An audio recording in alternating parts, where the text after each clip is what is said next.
our own Jim Norton jetting all over the country, spreading his disease. Yeah, taking my comedy too far on the road. A little too far. Comedy gone too far with Jim Norton. I'm not going to comment on it. I just read it. I just want to say those Columbine murders were hilarious. Oh, my God. All those shattered dreams. Now, Jim, I think you're going too far with your comedy here. That's comedy gone That's too far. comedy gone too far. Tear-stained parental faces, a focus group. How about some stomach cancer for all of you? Drop dead with your awful kids. Ugh.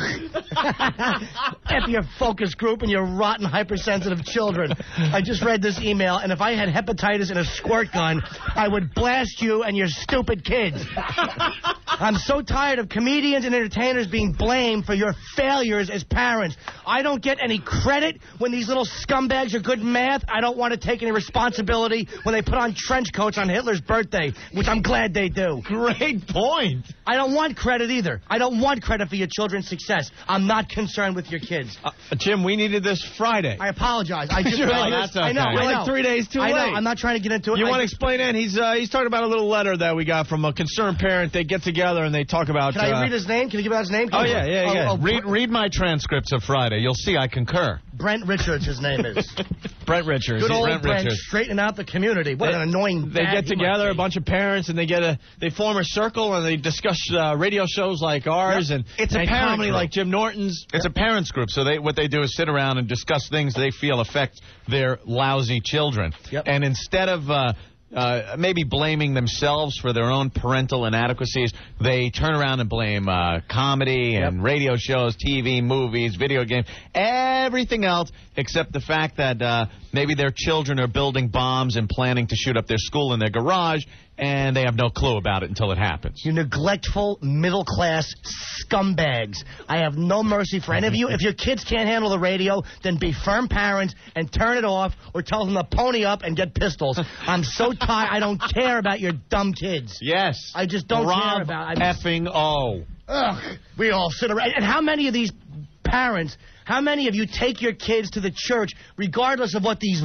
vultures are doing to your little boys, you dirtbags? Worry about comedy. Shift the blame because you're awful parents. Ugh. Comedy gone too far, you dirtbags. Because the second the church is evil and bad, their whole world comes apart. Yeah. The whole thing that holds them together and makes them think that they're raising wonderful children because they're going to this church.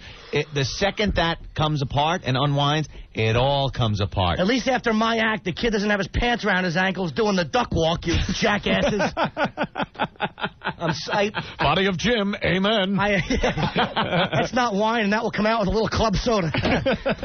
I'm supposed to be concerned. I don't mean to rehash. Comedy doesn't go far enough. Right. That guy is so pompous to think that he's decided how far comedy is allowed to go. And they monitor the radio and if your daughter was all nervous and afraid because of what was happening during the 50s, I can't wait to see what happens when someone takes out their mule and says, look, do this or you're walking home. And can I not wait? I hope I'm the guy that does it. And the fact that this guy called me a pedophile and a racist, yes, you are perceptive, sir. It has nothing to do. I'm not a racist, you jackass. I hate kids that are black, white, yellow, all of them. All the little bastards. I had such an annoying cat. I don't mean to come in like, a bat out of heck, huddla. But I had to buy some. I will get on. I'll shut up. Go! No, we love this. I had a cab ride today.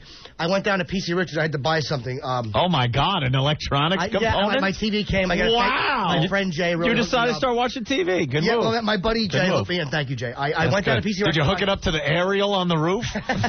Old bunny ears. And I'm in a cab coming home. I had to buy something, and I'm on 14th in Columbus, not Columbus. Stupid, I'm 80 blocks off. I mean, what is 14th? What is Union Square? Union Square. Yeah. And the cabbie, I don't know what he was. He was Malaysian or something. I'm sorry to be a racist there, Brent. I hope you die the day before your daughter gets married. I hope you fall face first into the wedding cake in the dressing room. Just as you're about to walk her down the aisle, I hope your heart stops. Blame-shifting bag of vomit you are. And I'm in the cab coming back up, And I know comedy gone too far. Well, how about cabbies that don't know where they're going? I was going up Park Avenue, and I'm like, dude, because I live on the west side. You know, I don't want to say where because all the gals will show up. You know, give hair a little tussle in the name of the Father and the Son. Blame entertainment, you blame-shifting middle-class zilches. It's all entertainers' fault because you have to have 2 cars in the garage. Your fat wife has to work so she can feel like she has a career. Open your legs, stupid, and clean the toilet. That's your duty. Let husband go out and do his banking job or whatever it is he does. Scumbag. So I'm in the cab, and I tell the guy, I got to go to the west side. I tell him where I got to go. And we're going up, this is around 1-something, lunch hour. And he's like, we're going to go right up Park Avenue. And it took me 40 minutes to go up Park Avenue. Oh, my God. And over 40. Why didn't we just go to JFK Airport and then double back? This scumbag. I'm not a tourist. I live here. And the whole time I'm in the cab, I'm obsessed. Turn the radio off, kids, because I'm going to say something mean. I was obsessed with grabbing his thinning hair and biting his Malaysian ear, and then just screaming, "Savage!" into his ear. Into his bloody hole. Into his bloody hole. That used to be an ear. I wanted to grab. He had thinning Squiggy from Laverne and Shirley. Old cancer head. That's what I kept thinking. His thinning 1950s. He had like Rumsfeld hair, and I wanted to bite his effing ear. Oh, I'm just kidding, kids. I didn't mean really bite his ear. I meant in a fun radio way. And Al Pacino's not really a Cuban drug dealer. And you know, Marlon Brando was never really a mafia don. You dummies. You and your dumb high school kids. Columbine happened because of protective parents like yourselves forcing your kids away from you. Yeah. You did it.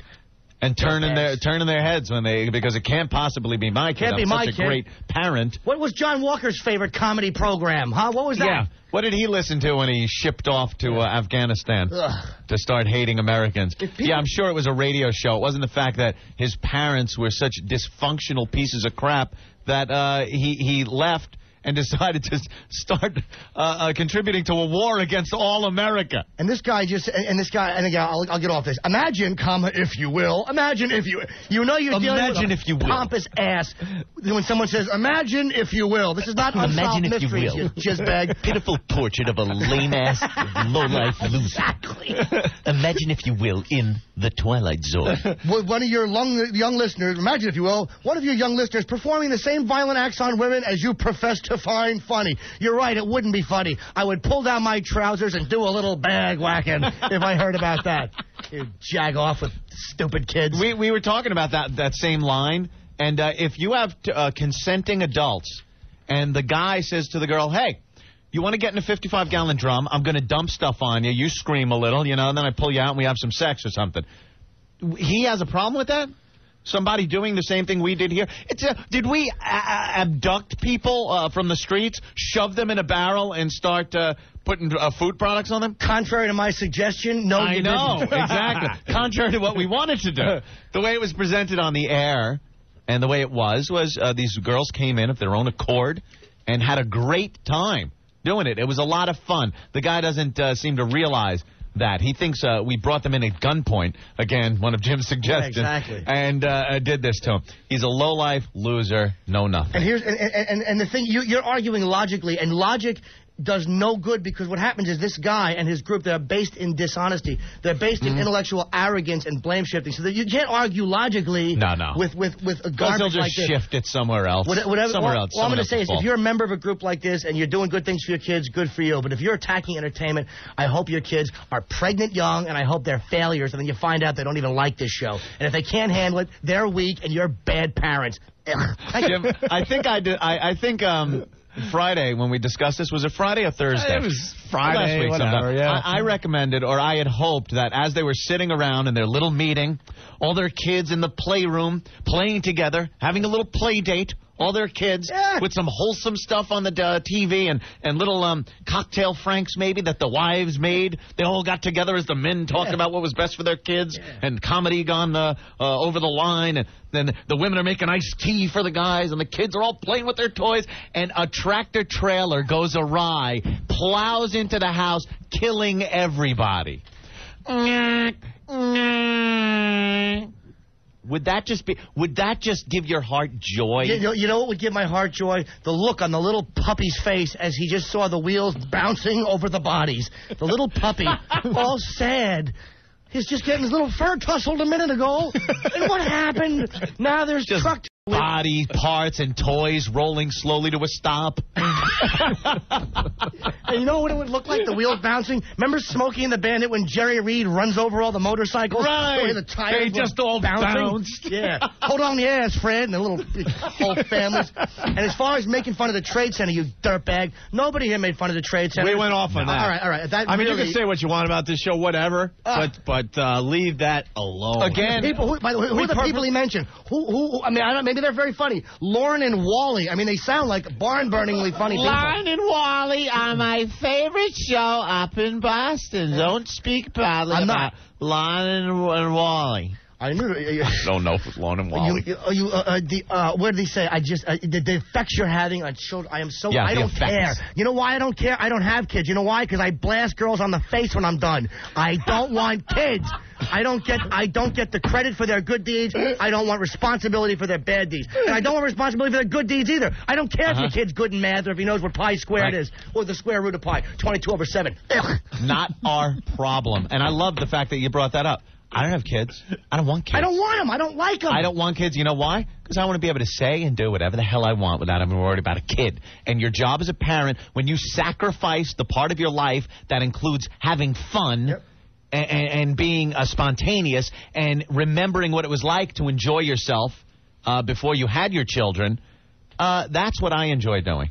And since you sacrificed it, it's no skin off my ass, and it shouldn't have an effect on what people should be allowed to listen to. So take your stupid little meeting group and, like Jim said, die. Yeah. Die a horrible, evil death. On the eve of a child's wedding. You're just about to walk down the aisle, and your heart stops, and your face goes into the wedding cake, and everybody is sad. That would never be forgotten. I don't know. It wouldn't be. Every year, instead of a happy wedding dinner, there'd be a tear and a little resentment at Dad for wrecking the whole effing thing by having a selfish stroke.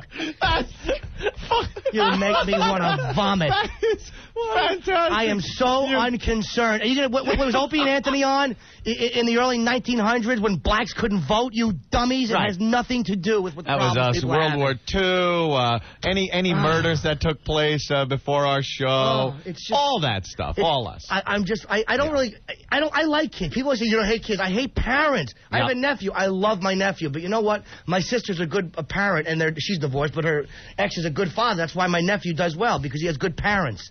It makes me want to throw. What a way to start a week of radio. Yeah. Jim Norton back from Cleveland. Norton. Yeah, I had a great time, by the way. Cleveland was great, All right, man. Hey, we got to wrap up this little rap of yours with the Columbine song.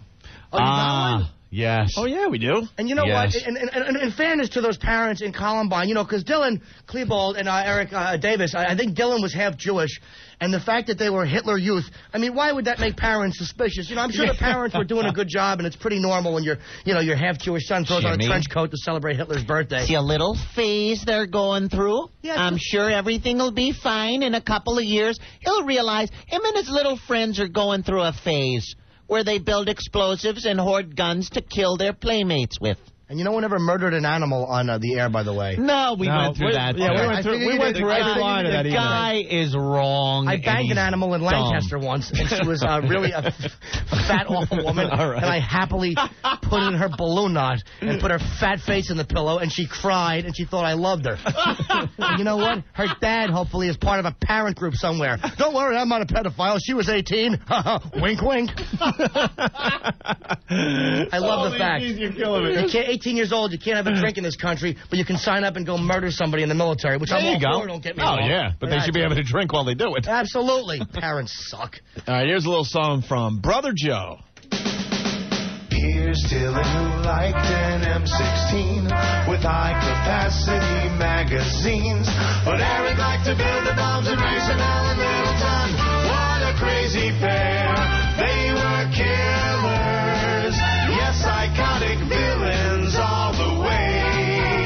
Shot up their school in trench coats 1 year ago today.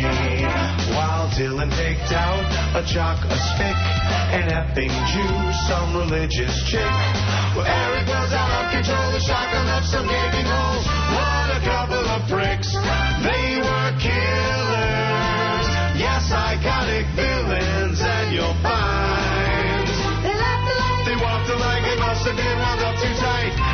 they took their own lives. They were killers. Blues at Columbine. Yes.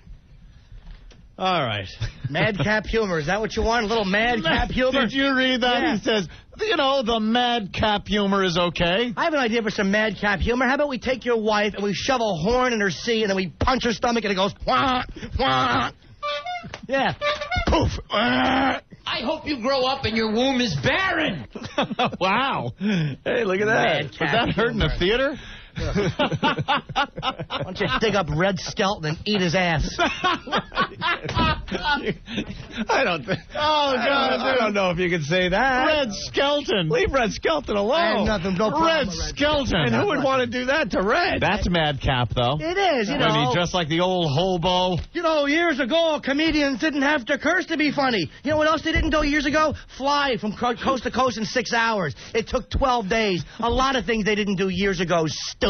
Like live past the age of 40. Then again, that's stupid because Bob Hope is old. I really should shut my yes. That's it, stupid. One step too far. All right.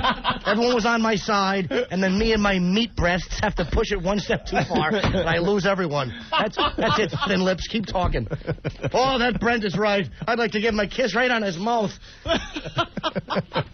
Why are you kissing my father against his will? Because I can. Yeah, and I love concerned parents. You know what I love about concerned parents? When they go to hockey games together. That's what I love when... Oh, my God. Hey, my son wants to play hockey. Mine, too.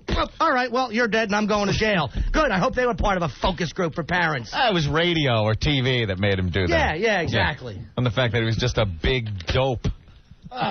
Wow. Two concerned fathers, you know, hey, my kid's better than yours. Why couldn't they just be like normal parents and go into the bathroom and make a little comparison and tussle each other's hair and laugh it off? Hey, loser buys the winner a beer. Little helmet jousting. Tug, tug. Hey, we look at our kids' pictures. We don't make eye contact because we live for them, don't we? Come on. You put your kid in the bag. I put mine. We all have fun. We switch stalls midway through. Hey, you have an Asian kid. Too bad. Clinkle, clinkle. I'm sorry, I didn't mean to be racist.